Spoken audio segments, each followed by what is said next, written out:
Peter Rawlinson's lucid dream. The new EV maker's business plan follows the Tesla model, including eventual world domination.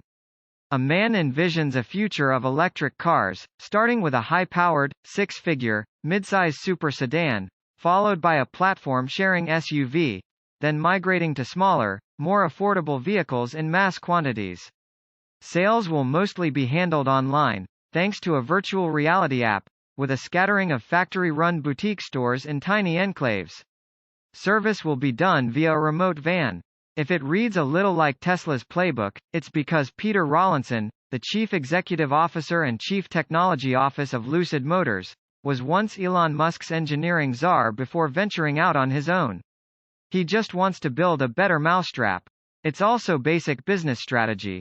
You have to pay off your initial investors, and selling high-zoot luxury cars delivers larger margins than trying to pinch pennies selling zillions of small, affordable EVs. Lucid, which officially rolled out its Air sedan and teased its forthcoming Gravity SUV on September 9, has modest aspirations for the first couple years of manufacturing, which starts in spring 2021.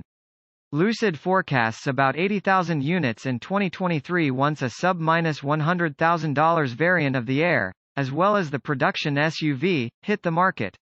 But Rawlinson wants to grow to 360,000 units a year in 2026, when a smaller, more affordable vehicle arrives. Other factories around the globe are slated to fire up in 2027, just when Lucid would hit the million units per year mark.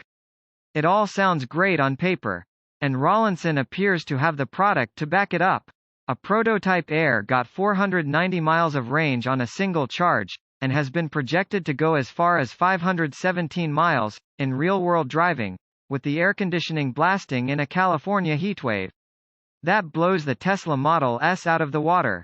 All of Lucid's key technology is developed in-house. By contrast, key elements of the Porsche Taycan come from integrating tech developed by Schaeffler, Hitachi, and Magneti Marelli. Sure, Lucid employs the traditional supplier chain where needed, such as procuring the physical battery cells from LG Chem, but the core EV technology is via the Lucid engineering team. And while a Tesla interior might be charitably described as Spartan, the Lux Lucid has the Bauhaus feel of something crafted in Bavaria, but with a California touch. There's no giant Tesla-style screen crowding your view. And there are sufficient redundant knobs and buttons in addition to the digital controls from the narrow, curved touchscreen digital instrument panel, and center waterfall tablet, to reduce driver distraction. We pay an insidious attention to detail, almost at an atomic level. I don't do mediocrity, Rawlinson says. Yes, that's how an engineer CEO talks. And also how an engineer CEO thinks, such as the fact merely squeezing the key fob activates features when approaching the car.